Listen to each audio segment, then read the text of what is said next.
to our JKLM kitchen. இன்னைக்கு கோதுமை வாழைப்பழ பணியாரம் எப்படி செய்யலாம்னு பார்க்கலாம் வாங்க.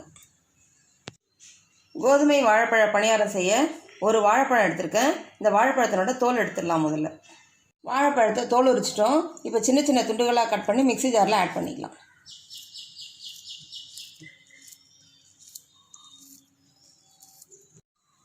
வாழைப்பழத்தை நல்லா நைஸாக அரைச்சிக்கலாம். வாழைப்பழத்தை நல்லா நைஸாக அரைச்சிக்கிட்டோம். ஒரு பவுலில் ஒரு கப் கோதுமை மாவு ஆட் பண்ணிக்கலாம்.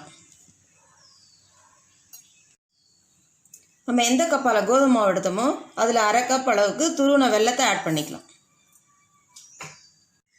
1.5 ஸ்பூன் அரிசி மாவு ஆட் பண்ணிக்கலாம். 1/4 ஸ்பூன் ஏலக்காய் தூள்,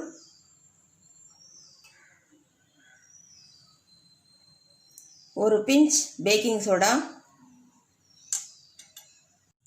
1 பிஞ்ச் உப்பு. இதோட நம்ம அரைச்சி வச்சிருக்கிற வாழைப்பழத்தையும் ஆட் பண்ணிக்கலாம்.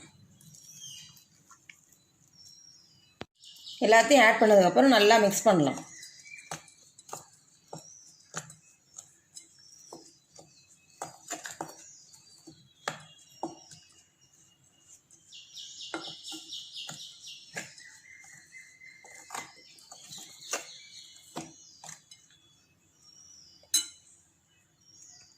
கொஞ்சம் கொஞ்சமாக தண்ணி ஆட் பண்ணி கரைச்சிக்கலாம்.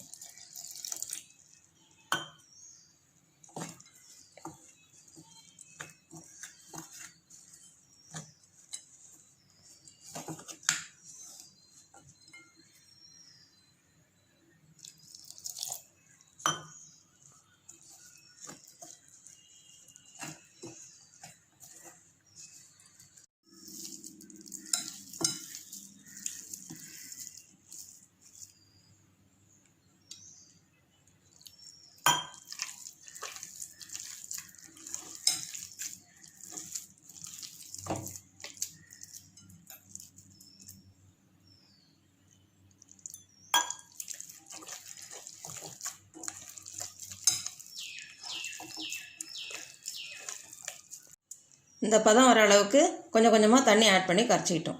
இட்லி மாவு பதம் இருக்கலாம். இப்போ பணியாரக்கல்லில் பணியாரம் ஊற்றிக்கலாம். பணியாரக்கல்லில் சூடானதுக்கப்புறம் ஒரு குழியிலையும் கொஞ்சம் எண்ணெய் ஆட் பண்ணிக்கலாம்.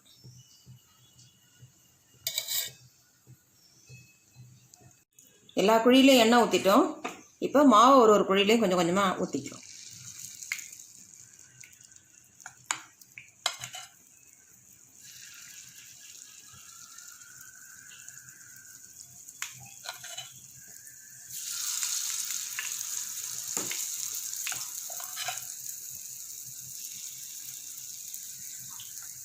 எல்லா குழியிலையும் பணியாரம் ஊற்றிட்டோம்.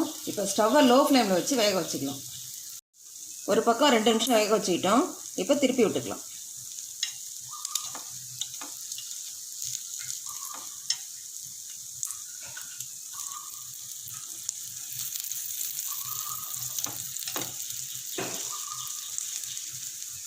எல்லா பணியாரத்தையும் திருப்பி விட்டுட்டோம். இப்போ இந்த பக்கம் 2 நிமிஷம் வேக வச்சுக்கலாம். அடுத்த பக்கமும் 2 நிமிஷம் வேக வச்சுட்டோம். இப்போ நல்லா வெந்துருச்சு. ஒரு பவுலில் மாற்றிக்கலாம்.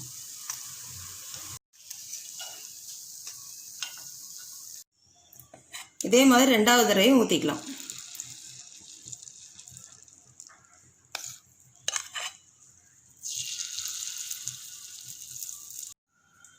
நல்ல டேஸ்டான கோதுமை வாழைப்பழ பணியாரம் ரெடி பண்ணிட்டோம். இதை ஈவினிங் ஸ்நாக்காவோ இல்லை மார்னிங் டிஃபனாவோ கொடுத்தா குழந்தைங்க ரொம்ப லைக் பண்ணி சாப்பிடுவாங்க.